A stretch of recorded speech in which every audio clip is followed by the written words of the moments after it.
Silence. Donc voilà, il est dit dans le livre de 2 Rois, chapitre 6, au verset 8. 2 Rois, chapitre 6, verset 8. Il est dit: Or, le roi de Syrie faisait la guerre contre Israël, et il tint conseil avec ses serviteurs, disant: En tel et tel lieu sera mon camp.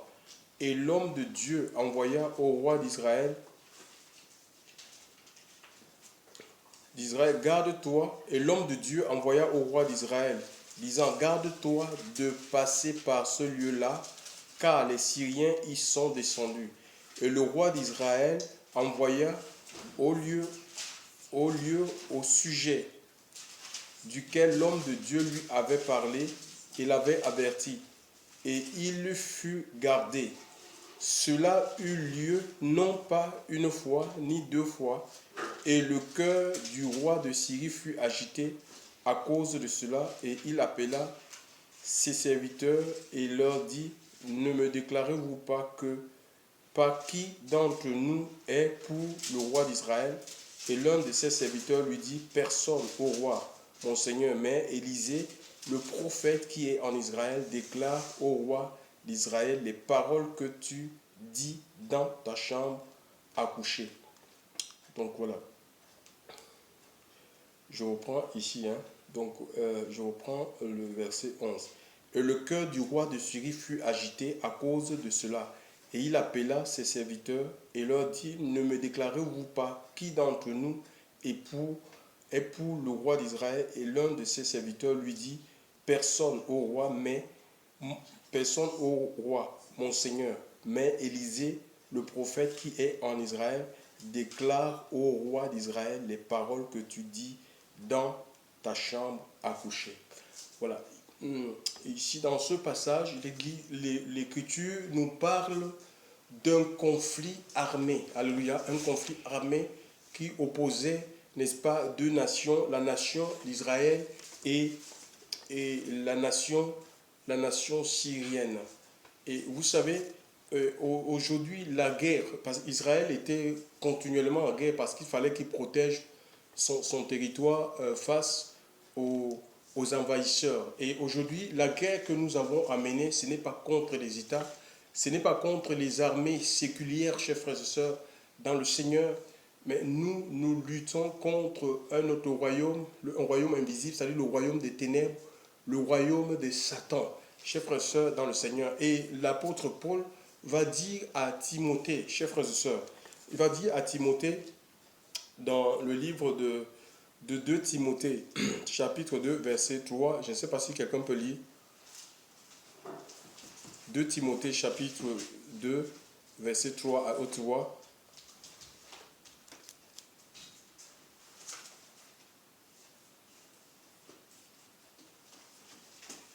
« 2 Timothée, chapitre 2, verset 3. Vous n'êtes pas la vache? Oui, ça veut dire que prends ta part de souffrance ou souffre avec moi comme un bon soldat de Jésus-Christ dans d'autres versions. Ça veut dire que les soldats, chers frères et sœurs, les soldats que nous sommes appelés à être ou à devenir, parce que nous sommes enrôlés dans une armée pour mener une guerre, chers frères et sœurs, contre le royaume des ténèbres, chers frères et sœurs, nous sommes amenés à mener l'offensive, chers frères et sœurs, à conquérir des territoires. Premièrement, c'est notre vie, chers frères et sœurs, qui doit être conquise par le Seigneur. Et dans l'armée, il y a ce qu'on appelle une préparation psychologique. Il y a des formateurs, chers frères et sœurs, des instructeurs. Chers frères et sœurs, forment les recrues ils sont formés à la souffrance en fait. Ils sont formés à affronter l'adversité. Ils sont formés à servir dans n'importe quelle condition, aussi difficile soit-elle. Chers frères et sœurs, ils sont préparés. Il y a une préparation qui est psychologique, chers frères et sœurs, qui est morale. Ils sont préparés à souffrir, chers frères et sœurs. Ils sont armés. Et dans le livre de 1 Pierre chapitre 4, on peut lire ça? 1 Pierre chapitre 4. Écoutez ce que 1 Pierre chapitre 4 dit.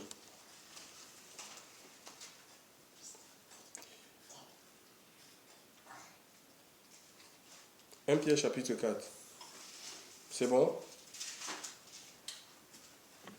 Puis donc que Christ a souffert pour nous dans la chair, vous aussi armez-vous de cette pensée, que celui qui a souffert en la chair a cessé de pécher. On dit armez-vous.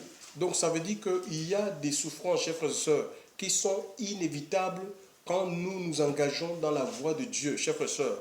Quand nous nous engageons à combattre aux côtés du Seigneur, il y a des souffrances qui sont inévitables. Et dans le livre de Romains chapitre 8, verset 18, il nous est dit que les souffrances du temps présent, les douleurs que nous pouvons connaître, chers frères et sœurs, ces douleurs-là peuvent être morales, physiques, spirituelles, chers frères et sœurs.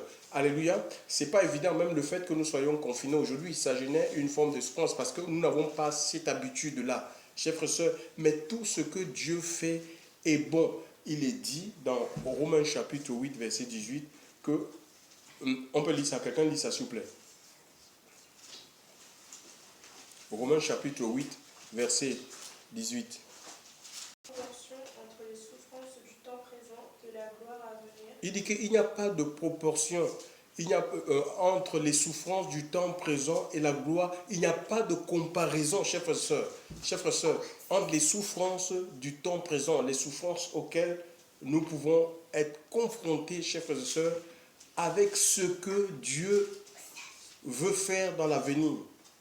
Il y a un avenir qui peut être, l'avenir peut être proche, hein. Il y a un avenir proche et un avenir lointain. Un peu, mais ce que Dieu veut faire dans l'avenir, là, peut-être après ce confinement-là, il y a quelque chose que Dieu a prévu de faire, mais ce que nous subissons maintenant, chers frères et sœurs, n'est rien. Chers frères et sœurs, c'est pourquoi les soldats, malgré ce qu'ils peuvent subir, chers frères et sœurs, ils ne peuvent pas régner leur devise, honneur et fidélité. C'est pourquoi ils sont prêts à mourir. Et même les disciples, hein, le mot témoin, ça veut dire martyros. Par exemple, dans le livre de Apocalypse, chapitre 19, verset 10, il nous dit que Satan fait la guerre aux saints. Je vais lire ça. Écoutez ici. Il fait la guerre. Et il s'en alla faire la guerre aux saints. Apocalypse. Apocalypse 12. Apocalypse 12, verset 17, il est dit: et le dragon fut irrité contre la femme et s'en alla faire la guerre contre les résidus de la sémence de la femme, ceux qui gardent les commandements de Dieu et qui ont le témoignage de Jésus. Hein, qui ont le témoignage de Jésus. Il fait la guerre à ceux qui ont le témoignage de Jésus. Apocalypse 19, verset 19, que le témoignage de Jésus, c'est quoi? C'est l'esprit de prophétie. Alléluia. Le témoignage de Jésus, c'est l'esprit de prophétie. Donc les gens qui ont le témoignage de Christ, en fait, c'est l'esprit de Dieu qui fait de nous des témoins. Ça veut dire que nous avons l'esprit de Dieu en nous. C'est ça qui fait de nous des témoins. Des témoins, ce sont des gens qui assistent à un spectacle. Alléluia. Et le mot martyros, c'est plus que cela. Ça veut dire que quoi? Le mot martyros là, qui veut dire témoin, c'est un mot pour désigner ceux qui, à son exemple, c'est-à-dire ceux qui, à l'exemple de Jésus, ont montré la force et l'authenticité de leur foi en lui, c'est-à-dire en Christ, en subissant une mort violente. Les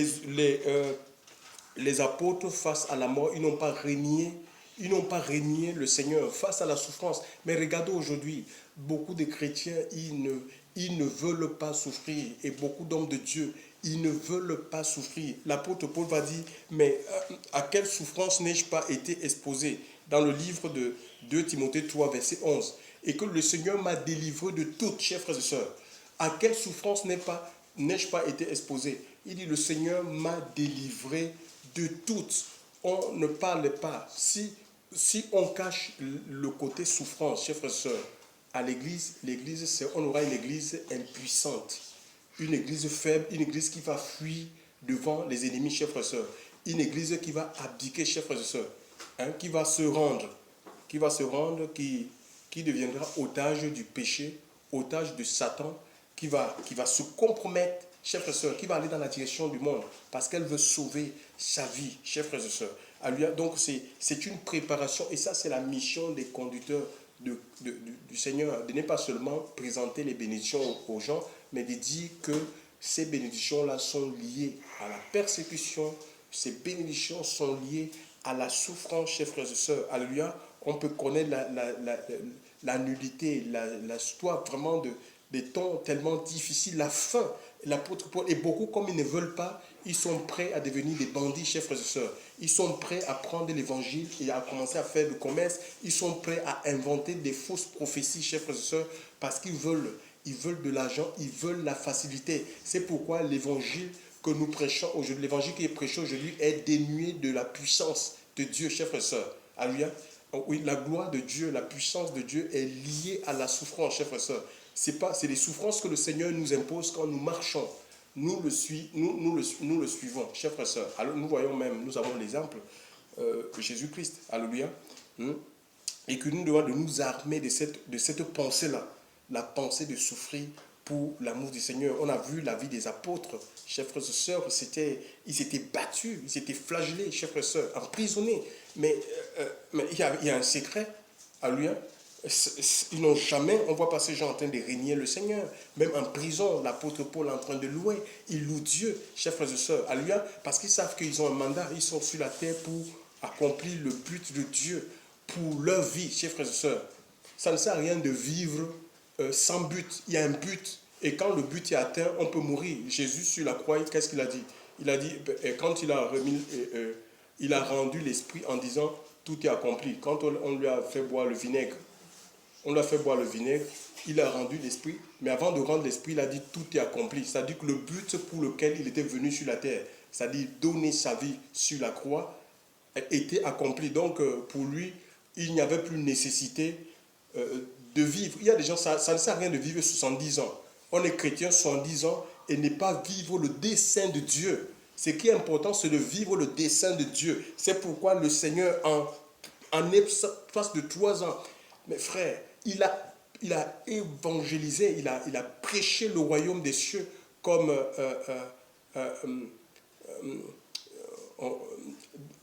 la manière dont on ne peut même pas décrire. Il a prêché, il a parlé. Et les apôtres disent, pendant 3 ans et demi, que s'il fallait écrire, c'est l'apôtre Jean, écrire tout ce que le Seigneur a dit, que même toute la terre ne peut pas contenir ses écrits. Vous vous rendez compte? En 3 ans. Donc le problème, ce n'est pas le nombre d'années. Ce n'est pas le nombre d'années qui va faire de nous un grand ministère, une femme de Dieu. C'est notre capacité à suivre Dieu, à se soumettre à sa volonté, chers frères et sœurs. Alléluia. Et que la souffrance ne nous sorte pas de la voie. Le secret, c'est quoi? C'est le Saint-Esprit. On a vu dans ce passage, chers frères et sœurs, nous serons toujours en guerre. Nous serons en guerre. En guerre, Satan va se lever contre nous parce qu'il ne voudrait pas que nous accomplissions le but pour lequel Dieu nous a placés sur la terre. Nous avons ici un homme du nom du prophète Élisée qui veut dire YHWH est mon secours. Alors, il était alerté alors que le roi de la Syrie, le roi de la Syrie tenait conseil avec ses stratèges pour mettre des plans afin de détruire l'armée d'Israël. Qu'est-ce qui va se passer? Dieu va alerter Élisée. Élisée est alerté, il est informé. Élisée n'était pas dans le camp syrien. Il n'était pas en Syrie, il ne vivait pas en Syrie. Élisée était en Israël. Et en Israël, l'Esprit de Dieu va lui donner, parce qu'un prophète, c'est quoi? C'est un visionnaire, c'est quelqu'un qui a la vision, que Dieu utilise dans la vision, parole de connaissance, prophétie. Il va avoir la vision sur tous les plans. Le Seigneur va lui révéler tous les plans, chers frères et sœurs, de ce roi. Et il va informer le roi. Qu'est-ce qu'il va faire? À son tour, il va informer le roi d'Israël. Pourquoi? Pour qu'il prenne de l'avance, en fait. Pour qu'il ait l'avance, pour qu'il se prémunisse, pour qu'il ne tombe pas dans le guet à panne. Pour qu'il ne tombe pas dans les pièges, chers frères et sœurs, dans les pièges du camp adverse. Ils sont alertés. Ce n'est pas Élisée qui avait la capacité, Élisée en tant qu'homme, c'est l'Esprit de Dieu dont Élisée qui révélait ce qui se passait de l'autre côté. de la Syrie. Donc, ça veut dire que c'était un homme qui appartenait à Dieu. Homme de Dieu, ça veut dire qu'on appartient à Dieu. Le problème, c'est que nous voulons que Dieu fasse, accomplisse des exploits qui se servent de nous dans la puissance de son esprit, sauf qu'on ne veut pas lui appartenir entièrement. Il faut composer avec le Seigneur, avec la parole. Si on est soumis à la parole de Dieu, l'Esprit de Dieu, nous dit l'Écriture, c'est dans le livre de 1 Corinthiens, je pense, 1 Corinthiens 2, 10, 1 Corinthiens 2, 10. Est-ce qu'on peut lire ça? 1 Corinthiens chapitre 2, verset 10. Oui, qu'est-ce qu'il dit? Mais Dieu nous les a révélés par son esprit, car l'esprit sonde de toutes choses, même ce qu'il y a de plus profond en Dieu. Vous voyez, donc on dit que Dieu nous révèle les secrets. Ça peut être ses secrets, ses desseins ou les desseins de l'ennemi par son esprit, parce que l'esprit de Dieu sonde même les profondeurs, c'est-à-dire ce qui est caché en Dieu, les choses qui sont cachées en Dieu, et seul l'esprit de Dieu peut les amener en surface pour révéler à ses enfants. Donc il est plus qu'important vraiment de composer avec le Saint-Esprit. Chers frères et sœurs, s'il y a une chose que Satan a peur, c'est l'Esprit de Dieu. L'Esprit de Dieu sonde tout. Donc il connaît comment le diable fonctionne.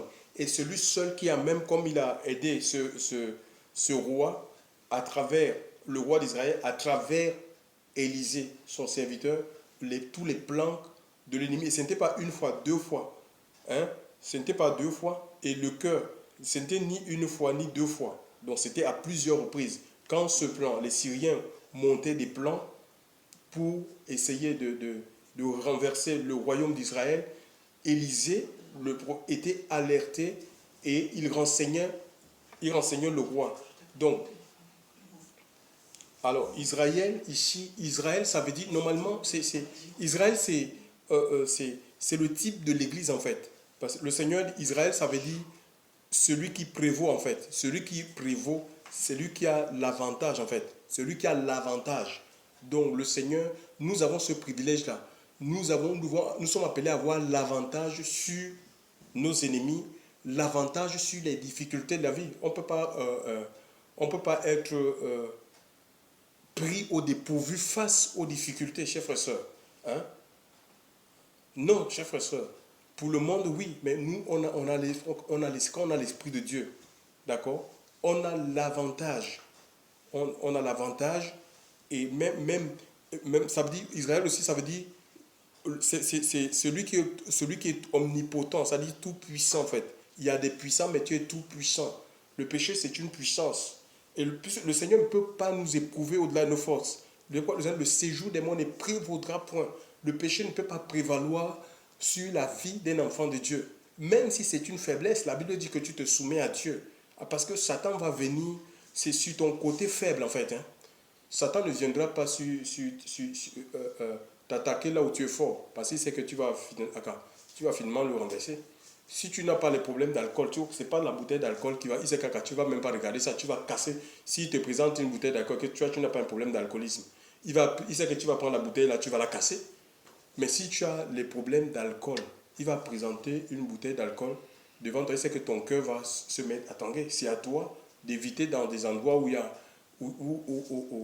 où l'alcool coule à flot. C'est comme ça, c'est à toi de veiller. Chacun doit reconnaître ses limites et travailler sur ses faiblesses. Parce que Satan va venir sur tes faiblesses en fait.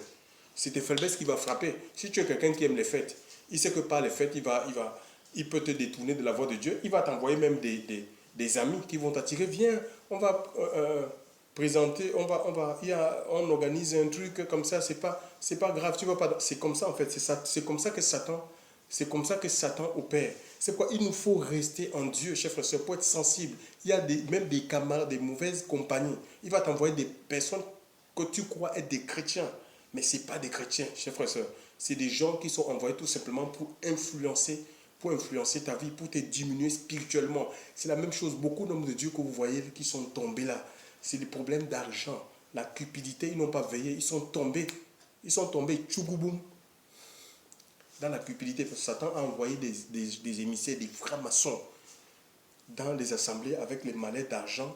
Eux, comme on entend, ah Seigneur, envoie l'argent, on veut construire le temple. même plus le temps de consulter le Seigneur parce qu'il y a ce problème-là. Le diable, il sait que lui, c'est la cupidité, je vais l'avoir et beaucoup d'hommes de Dieu se sont avoir. Et après, tu ne peux pas avoir Dieu et le monde, hein, c'est impossible. Tu ne peux pas avoir Dieu et le monde. Ou la présence de Dieu, le jour où tu quittes l'obéissance. Nous l'avons vécu ici, il y a des gens qui sont venus avec l'argent, qui pouvaient tout faire, qui voulaient même changer cette maison, que s'il fallait même construire un bâtiment d'église, avec des coffres forts à la banque, à la Bissec, avec de l'or gardé à la Bissec, que s'il fallait suivre ça, le Seigneur dans la chambre nous dit, ne suivez pas, ne suivez pas. La dame là voulait amener Françoise dans le, on appelle ça comment? Ah, il te faut un bureau, machin, là, parcourir toute la chambre. Il te faut un bureau. Allez, je vais t'amener à Carrefour. Le Seigneur, dans le secret, dans la chambre, l'intimité, c'est important. Il dit, ne suivez pas, ne suivez pas, ne suivez pas, vous allez vous perdre. Dieu parle, hein? Dieu parle. Donc, chers frères et sœurs, donc il y a ce que nous avons reçu, c'est plus que l'or et l'argent. On n'a rien à prouver aux gens. Il faut se maintenir dans la présence de Dieu jusqu'à la fin de ta vie. Garder le dépôt. Ce qui est important, c'est de garder le dépôt. Si tu gardes le dépôt de Dieu en toi, je te dis que tu ne manqueras de rien. Tu ne manqueras de rien. Tu vas accomplir le plan de Dieu. On n'est pas avec la force que Dieu donne. Ça, nous allons le voir. La force que Dieu donne, tu n'as pas besoin d'imiter, de rentrer dans les comparaisons, des rivalités. Non, le dessein de Dieu pour ta vie. Nous sommes différents, chers frères et sœurs. Chers frères et sœurs dans le Seigneur. Il faut être sensible à la voix du Seigneur. Parce que Satan est subtil. C'est une guerre. Alléluia. Il a aussi ses âmes. Il a ses âmes, il a ses hommes. Tous ceux qui fréquentent les bâtiments, ils ne sont pas de Dieu. Chers frères et sœurs dans le Seigneur. C'est l'ivraie et le blé mélangé. L'ivraie et le blé mélangé. Chers frères et sœurs, tous portent la Bible. Tous peuvent prêcher, tous peuvent prier, mais ils ne sont pas de Dieu. Il y a des gens qui n'ont pas de fruit, en fait. Ils sont sans fruit, ils n'ont pas le fruit de l'esprit. Et parfois, ça a du mal. L'apôtre Paul dit à Timothée qu'il y a dans la vie de certains péchés se révèlent dans la vie de personnes au moment où on les voit, en fait. Mais d'autres, ça prend du temps. Parce qu'il y en a, ils se déguisent, en fait. Ils vont se déguiser, mais si tu restes ferme, tenace, chers frères et sœurs, sans tanguer, sans bouger, ces gens-là, avec le temps, ils vont finir par se dévoiler. Ils ne tiendront pas longtemps, parce que le méchant ne peut pas résister dans l'assemblée du juste. C'est une guerre. C'est une guerre sans pitié. Chers frères et sœurs, on peut perdre notre vie jeune. On peut perdre notre vie jeune. Les gens qui ont l'onction, de Dieu, ils font trembler le diable, chers frères et sœurs.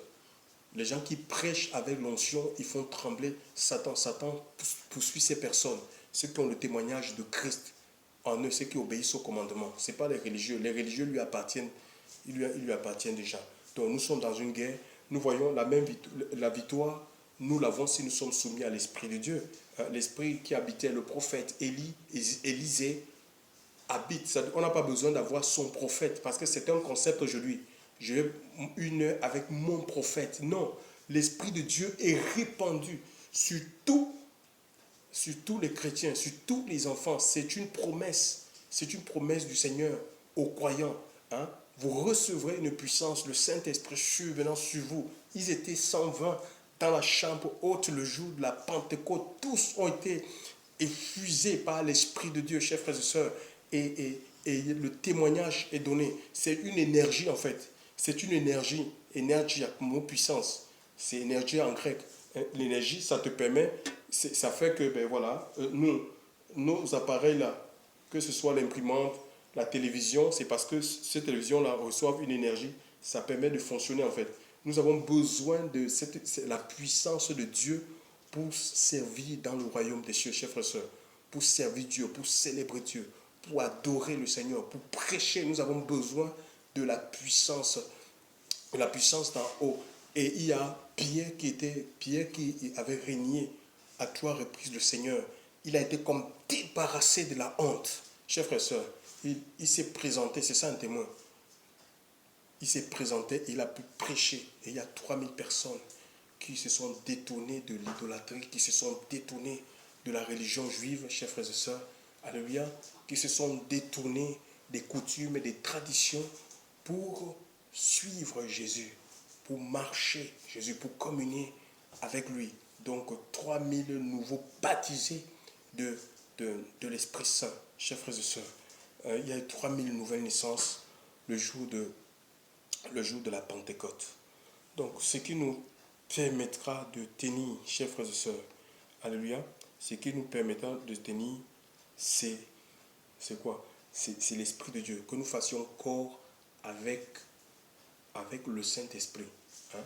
Et Dieu va nous alerter. Nous serons alertes. Même si nous dormons, même si tu dors, l'Esprit de Dieu ne dort pas. C'est Dieu. L'Esprit de Dieu, c'est Dieu. Hein? Il ne sommeille ni ne dort. Celui qui garde Israël. Hein? Parce que nous sommes appelés à prévaloir sur nos ennemis, chers frères et sœurs. À avoir l'hégémonie sur le diable. Hein? Voici, je vous donne la puissance de marcher sur le serpent et les scorpions et sur toute la puissance de l'ennemi. Il n'y a aucune puissance, il n'y a rien qui doit nous empêcher d'adorer le Seigneur, d'obéir à sa parole. Chers frères et sœurs, mais quitte à donner notre vie, chers frères et sœurs, pour la vérité, il n'y a rien qui peut nous empêcher de le faire. Et le mot Israël aussi, ça veut dire celui qui a la prééminence. Prééminence, ça veut dire supériorité absolue de ce qui est au premier rang. Supériorité absolue de ce qui est au premier rang. On peut lire Éphésiens 1, verset... Éphésiens 1, verset 20, je pense. Oui, Éphésiens 1. Prééminence, supériorité absolue de ce qui est au premier rang.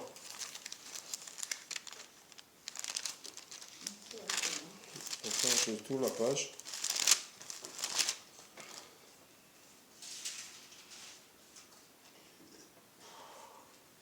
Oui, à partir du verset 20.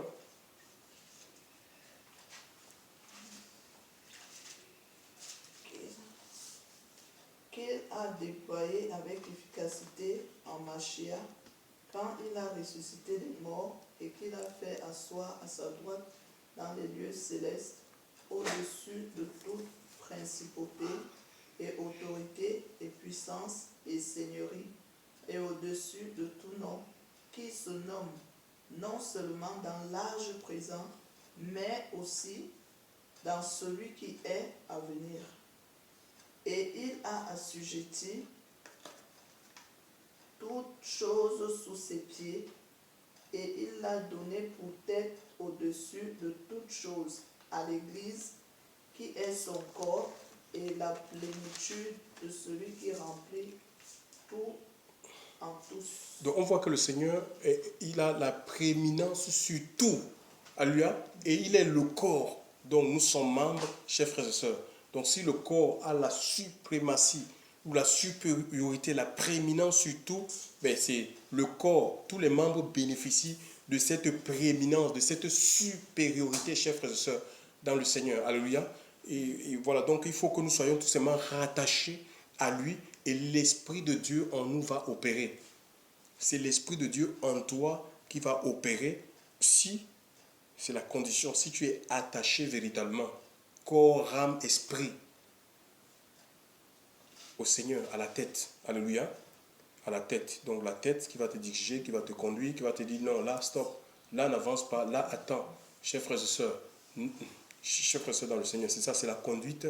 C'est la conduite de l'Esprit qui nous garantit la sécurité, la victoire, la croissance spirituelle, la conduite de l'Esprit, pas autre chose. C'est la conduite de l'Esprit et on ne la veut pas. Alléluia. Et l'Esprit de Dieu parlant, c'est l'apôtre, c'est Jésus qui va dire c'est Jésus qui va dire à Pierre que quand tu étais jeune, tu allais là où tu voulais. Mais quand tu seras vieux, hein, un autre te scindra et te conduira ou te mènera où tu ne voudras pas. Alléluia. Où tu ne voudras pas. Dans l'évangile où on dit déclare que je fais ceci, je vais aller machin, je déclare mon voyage dans tel endroit. Non, il faut lire la vie de l'apôtre Paul. Hein? On peut avoir des projets, mais c'est la volonté de Dieu qui s'accomplit, qui se fait. Le Seigneur peut changer notre orientation. On doit suivre les orientations du Seigneur. Alléluia. Parce qu'elles sont salutaires. Parfois, c'est pour nous déjouer des pièges, en fait. Depuis, nous, on ne connaît pas ce qui se profile au-devant de nous. Mais Dieu, il sait toutes choses. Il est omnipotent, il est omniscient, omniprésent. Parfois, ça fait mal, mais il faut l'accepter. Non pas ce que je veux, mais ce que tu veux, Seigneur. Nous voyons à Gethsemane, le Seigneur ne voulait pas aller à la croix. Il a prié, s'il était possible, éloigne de moi cette coupe.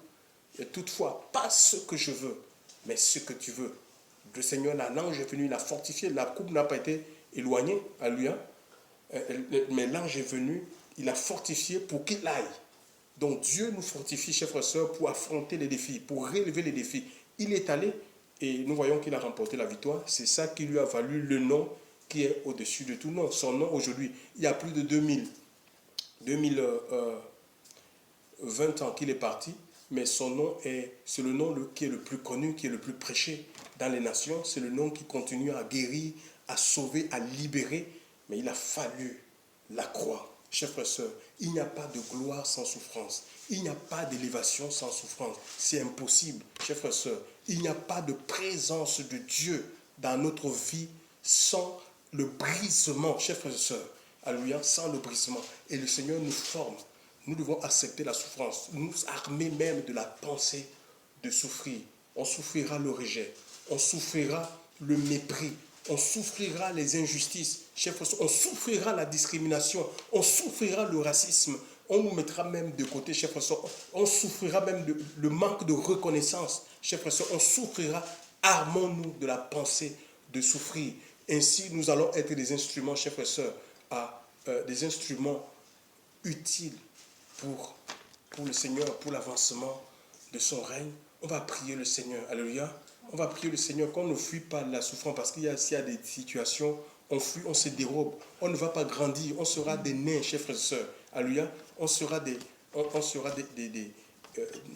nabos spirituels, chers frères et sœurs, des gens qui vont tourner en rond ou parler seulement du Seigneur sans avoir on appelle ça comment, une expérience. Il faudrait qu'on parle avec expérience parce qu'on a vécu quelque chose. On parle avec les accents de la foi. On parle, on sait que cette personne, c'est un témoin, il a vécu, il a expérimenté. Il parle en connaissance de cause. C'est ça des témoins. Des gens qui parlent en connaissance de cause. Et c'est le Seigneur qui nous conduit dans une vie de témoignage. À lui soit toute la gloire. Seigneur, tu es grand, Seigneur. Tu es puissant, Seigneur Dieu. Ton règne n'a pas de fin. Comment ne pas te louer, Seigneur Dieu? Comment ne pas te célébrer? C'est toi qui formes les enfants pour servir Dieu efficacement, pour servir Dieu puissamment. Vous n'avez pas besoin de rentrer dans les universités chrétiennes, des académies bibliques, chers frères et sœurs. Il faut soumettre vos vies. Soumettez vos vies. Séparons-nous de la vie de péché. Séparons-nous de l'amour du monde. Allons à la rencontre du Seigneur. Vivons à ses pieds. Soyons à son écoute, chers frères et sœurs. L'ennemi ne pourra rien. Il ne pourra rien contre nous. Gloire à Dieu. Seigneur, tu es vivant. Tu es vivant, Seigneur. C'est Dieu qui fait l'œuvre. C'est le Seigneur qui transforme, chers frères et sœurs. Donnons la possibilité à Dieu de transformer nos vies. Ne résistons pas. Laissons Dieu nous briser, ça fait mal. Laissons Dieu nous donner la force de révéler Christ. Chers frères et sœurs, dans un monde de péché, un monde inique, chers frères et sœurs, de tromperie.